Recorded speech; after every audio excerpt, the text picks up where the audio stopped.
Assalamualaikum warahmatullahi wabarakatuh. Alhamdulillah kita bertemu kembali walaupun masih dalam keadaan online. Nah, tetap diperhatikan pelajaran. Kalian sambil buka bukunya bisa baca sendiri atau cukup mendengarkan dari Bapak. Nah, Bapak sini tidak menjelaskan secara panjang lebar karena dia akan memakan waktu durasi video. Semakin panjang durasi video maka mungkin semakin banyak kuota yang kita gunakan. Nah, di sini kalian bisa buka bukunya bagian tentang jenis dan karakteristik bahan lunak untuk membuat kerajinan. Bahan lunak alami. Nah, kita pelajaran kemarin adalah ada bahan lunak alami dan ada bahan lunak buatan. Bahan alami merupakan bahan lunak kerajinan yang berasal dari alam sekitar dan cara pengolahannya juga secara alami serta tidak dicampur maupun dikombinasi dengan bahan buatan. Berikut contoh bahan lunak alami yang ada di lingkungan sekitar. Sini ada contoh dari serat alam, kulit hewan, dan getah nyatu. Nah, dari serat alam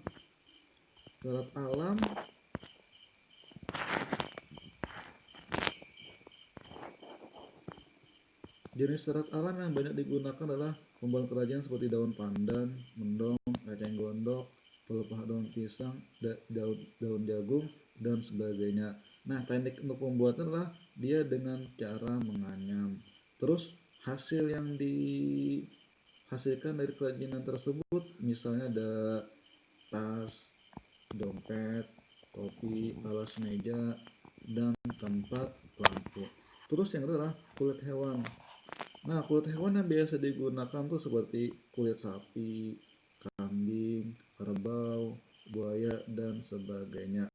Jadi kulit hewan itu biasanya sebelum diambil disamak dulu atau kulit mentah selanjutnya akan diolah menjadi produk kerajinan.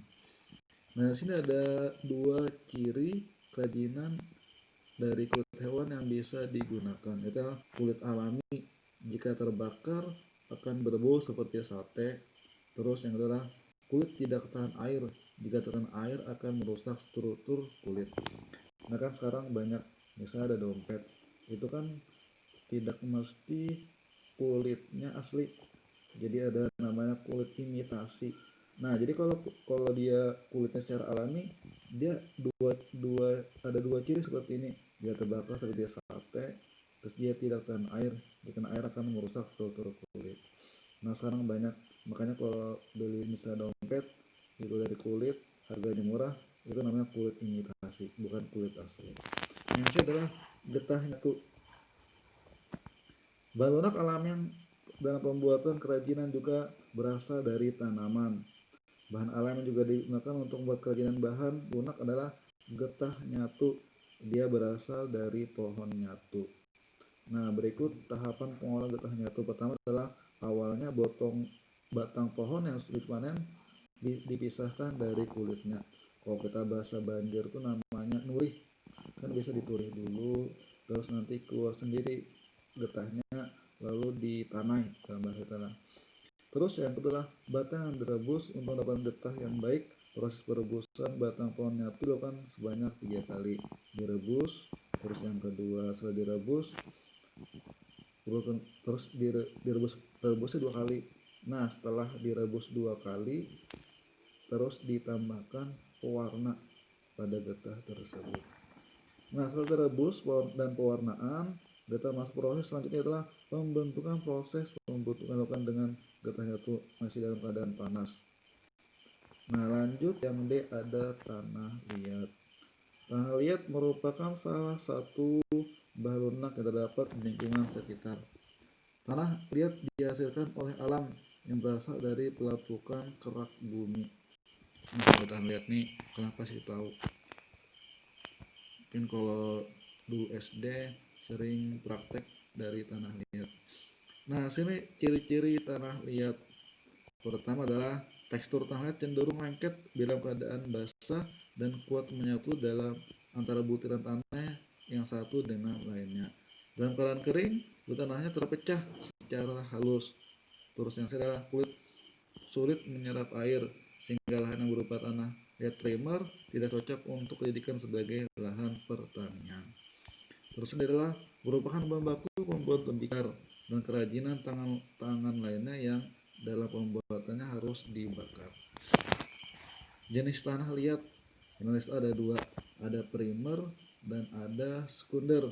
Nah, ciri-ciri primer itu adalah tidak plastis, warna putih sampai kulit kusam, bersifat tahan api, cenderung bersifat kasar, daya lembur tinggi, sedangkan daya susut kecil. Suhu matang antara 1300 derajat Celcius sampai dengan 1400 derajat Celcius. Ciri-ciri tanah liat sekunder: kurang murni, cenderung berbutir halus, warna krim atau abu-abu atau perak atau merah jambu atau kuning. Lebih plastis daripada tanah liat primer. Daya lebih besar daripada tanah liat primer. Suhu matang antara 900 derajat Celcius hingga 1400 derajat Celcius. Nah, untuk kerajinannya yang dibuat dari tanah liat dalam prosesnya melalui pembakaran disebut dengan kerajinan keramik. Sifat tanah liat yang penting untuk membangun keramik ternyata plastisitas, kemampuan untuk dibentuk tanpa mudah retak, atau fusibilitas, kemampuan untuk dilebur.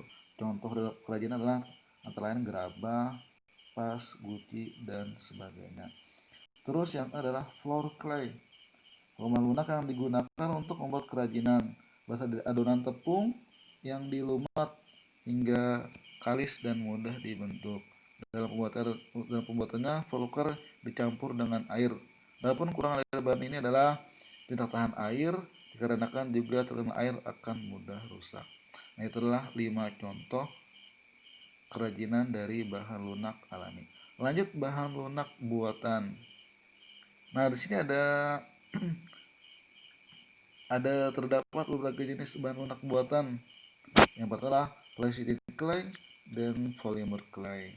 Polyethylene clay dapat dibuat sendiri dengan komposisi yaitu tepung terigu, tapioka, tepung, beras yang dicampur dengan lem, dan pengawet makanan. Sedangkan polymer clay adalah jenis clay yang paling mahal. Clay di sini biasanya dikeringkan dengan cara di oven. Adapun persamaan polymer clay dan polyethylene itulah memiliki ciciran serupa, memiliki aneka warna yang cerah dan bertekstur padat lunak. Sedangkan perbedaannya antara adalah pada polimer clay tidak mengandung minyak, sedangkan polyethylene mengandung minyak. Pada saat pengeringan, polimer clay dapat mengeras, sedangkan polyethylene tetap seperti semula. Yang kedua adalah sabun. Karya kerajinan dapat dibuat dengan menggunakan sabun batangan. Cara pengolahan adalah yaitu diukir langsung.